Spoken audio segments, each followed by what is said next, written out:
Today, I'm here with Lindsey, the founder and creator of Nomadic Creation. Lindsey, tell us your story. How did you get involved, ended up coming to market like this? Hey, so about 3 years ago, I bought my first laser. I'm a full-time teacher. Normally, I'm not teaching this year. Yes, haha. I love teachers. Thank you. So about 3 years ago, I bought my first laser so that I could make things for school. And I kind of fell in love, and I found out I was creative. It was a surprise. But I started making things, and I started making so many things, I thought I better start selling them because I don't have that big of a house. So now I make a bunch of different things in wood, and I've got 2 different lasers, and I engrave, and I just like to share what I do with everybody. That sounds perfect. So what grade level do you teach? I've taught everything from 2nd grade through 9th, but mostly junior high math and science. Math and science. Oh my, that's some tough subject. So how did you, as a teacher, ended up creating them? Did you have a craft show, or did you do it as a hobby and then you slowly begin to make them? Yeah, it was started out as a hobby, and I would sell things at school and do fundraisers and things like that. And then I did my first craft show 2 years ago, and it was just a real small one. I started out at farmers markets, and then did a little bit of bigger shows, and I still haven't done the really big ones. But Man, farmer market's a big show, in my opinion. There's so many vendors. Well, mine was a small one. It was in a small town.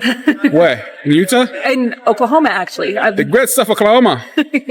So my business is called Nomadic Creations because we move a lot. Oh, you're a nomadic tribe. Yes. Yeah, that sounds fantastic.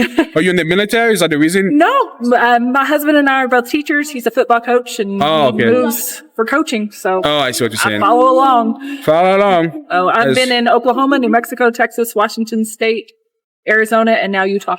My goodness. Yeah. That's a lot of moving. Yes. Well, thank you. Welcome to the Beehive State. Thank you. Even though I'm not from here.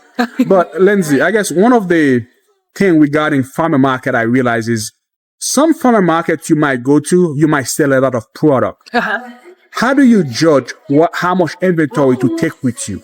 Well, a lot of it I think has to do with the size of the town and how much you can store with you. So like everything that I bring, I don't put everything out. I keep some stuff back, and then if I do sell, then I restock. But bring as much as you can, because then, if it doesn't sell this week, maybe it'll sell next week.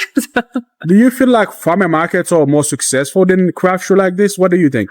I did really well at farmers markets with like small things like earrings and things like that. I don't even have earrings with me here today, but I think farmers markets can be really good depending on what you're doing, because there's more variety there. There's not so many things for them to choose from, because it's a lot of food and things. But if you're doing crafts, I think it's more niche. That's true. And you just find the markets on Facebook pretty much? I'm in several Facebook groups for vendors, and I've actually been invited to like the Salt Lake City farmers market through another market that I did. So perfect. You just never know where you're going to meet people. Yeah, you never know. And I guess one of the things that I see when I go to craft show, to me, when I hear the word craft show, I think of homemade items.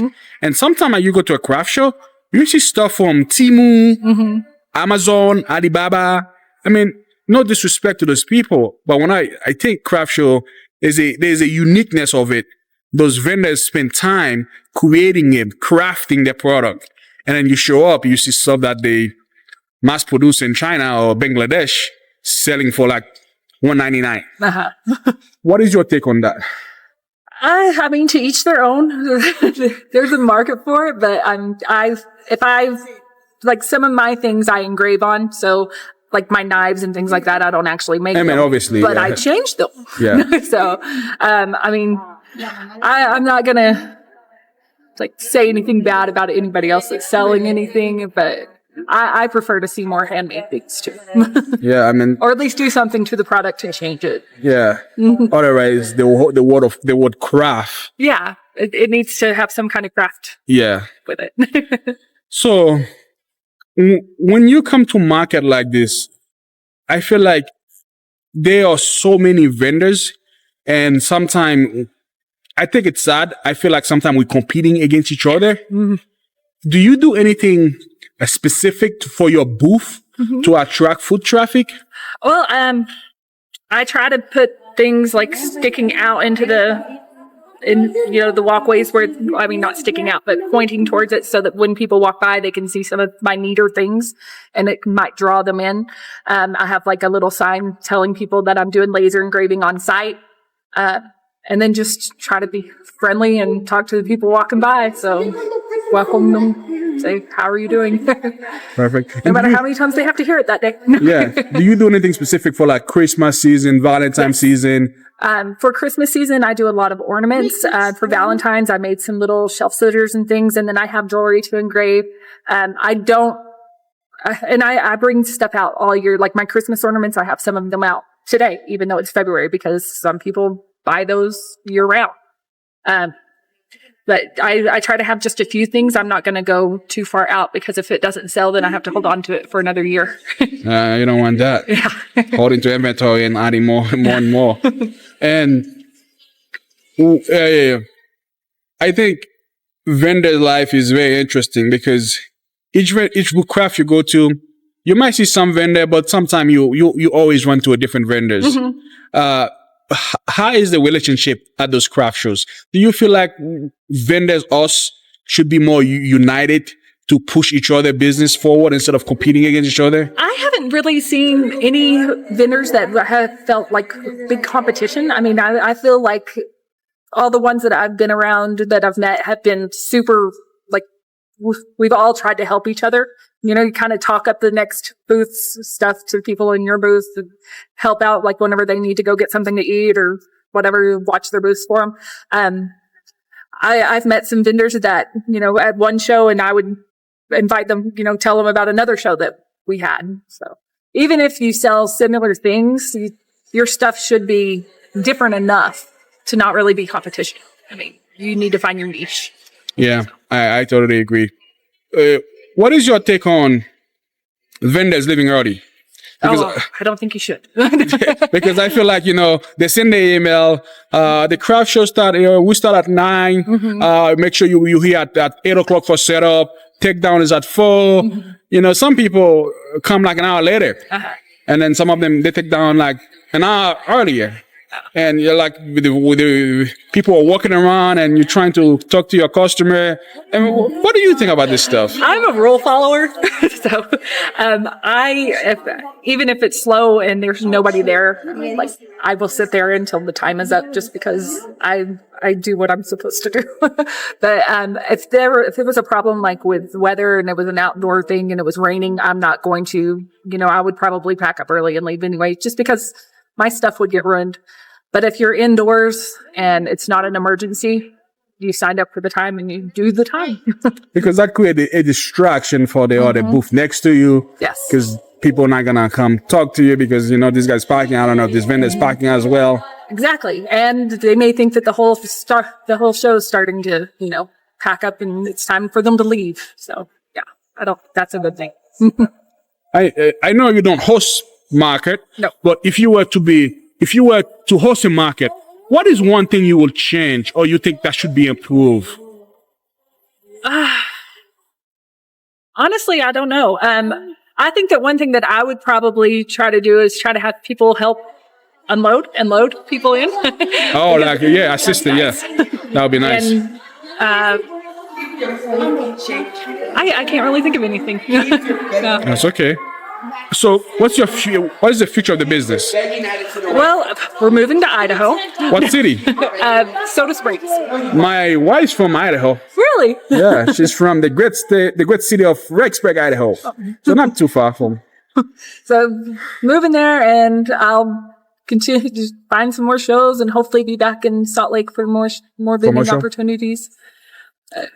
So where can people find your product, Lindsey? I am on Etsy and I have a Facebook group and What is the name There's of my it? card. It's Nomadic Creations. Nomadic Creation. And pretty much you ship, right? I ship everywhere. You ship everywhere. I've even shipped to Canada. I have a big old sign in the forest in Canada somewhere. There you go. You even ship to Canada. You see? There you go. Be careful with the turf now. No. All right, Lindsey, thank you for talking to us, and we wish you success. Okay, thank you.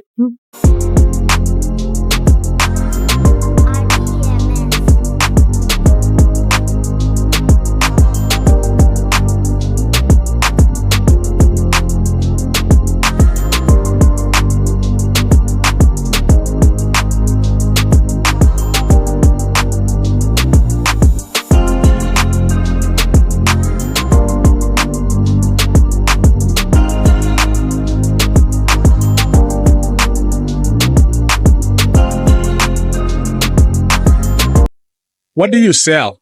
I sell custom vanilla bean sugar cookies that are my own recipe that I worked a year on, so I know it tastes amazing. And how long have you been doing this? I just moved from Texas, so I've been doing it here in Utah for 2 months. Texas. Yes. Where men can be free. Well, Oh, woman. I don't know about it. Okay, sorry. We don't want to go there. I'm from Haiti, so that's what I heard in Yes. America. I'm using that as my defense.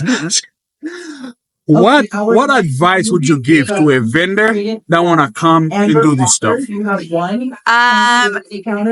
I would say vendor events are not always about selling product. It is about networking with the right people.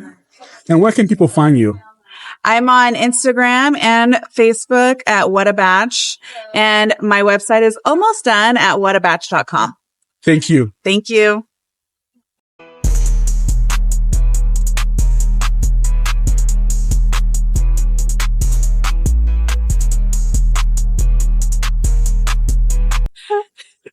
Whitney, the founder of Custom Portrait Shop. Tell us your story. How did you end up coming to craft show like this? So this is actually my first craft show I've ever done. Well, welcome. Yeah, thank you. I had a baby 8 months ago, and so I was looking for some kind of business I could do online while my baby's taking naps. And so I started drawing custom portraits. I've been doing it about 5 months now, and it's been really cool. This market right here I found on Facebook Marketplace. Just they were advertising saying they were looking for vendors. So I reached out and signed up, sent an application, and then they approved me. Perfect. I guess then welcome to your first one. So far, what do you think? You like it? The process?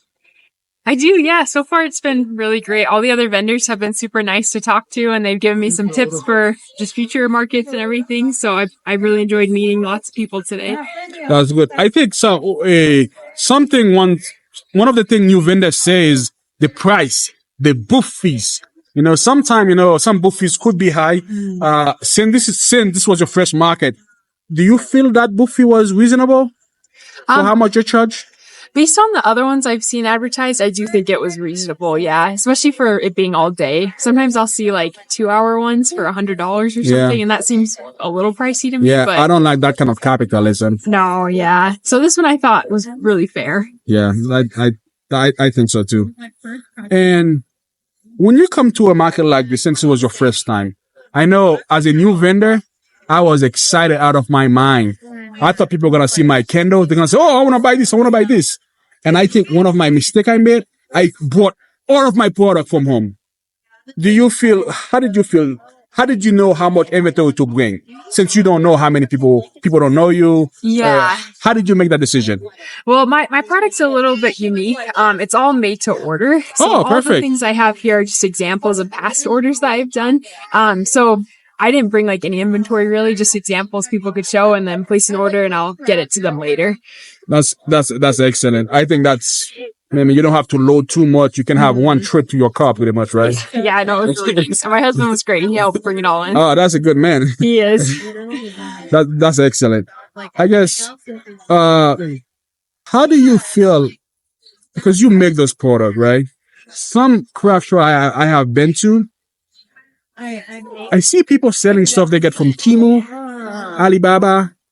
When I think of craft show, I think of homemade items, And with all due respect to those people, I don't feel like it is in the same category of craft show. Yes, you can go to a Timu show, whatever you want to do. But if craft show, I think maybe we should keep it craft show. And with your product, you custom made it for people, right? What is your take when you see people mass producing or selling stuff they get from China, trying to mass produce it? Personally, I think it's fine too. Like, I really enjoy seeing homemade products that people make, and like I like making them homemade. But if other people want to get products from other places, I think that's fine too. Just to give more variety to let shoppers choose what they want to buy. Perfect. And so far, is there anything you feel like if you were hosting a market in the future, do you feel like there's anything you see that, oh man, I would have changed this, I would have done that different? Is there any idea come to your mind of way that could improve? Or I think the only thing I think of right now is just kind of the layout. Like, there's, for example, like the row that I'm in, you could have faced your table this way or the other way. That's true. And so, like, if it had been, hey, everyone face it a certain way, I think maybe that would have been a little more helpful to know. But I think it's still working out fine. So perfect. So what's your future? Well, what is the future of your business? Where do you see this going? I'm just hoping to keep doing custom portraits to make great gifts for other people and meaningful, just capture meaningful moments in their lives. But, and I would just love whatever business I can get to be able to keep staying at home and take care of my baby, but still bringing a little bit of income too. And where can people find you? I do have an Etsy shop and as well as an Instagram. So if you look up custom portrait shop, you'll find me there. I can show you as well. Here's like what my logo looks like. So yeah, that's where you can find me, is on Etsy or Facebook Marketplace. I have ads out as well. So just a lot of different places.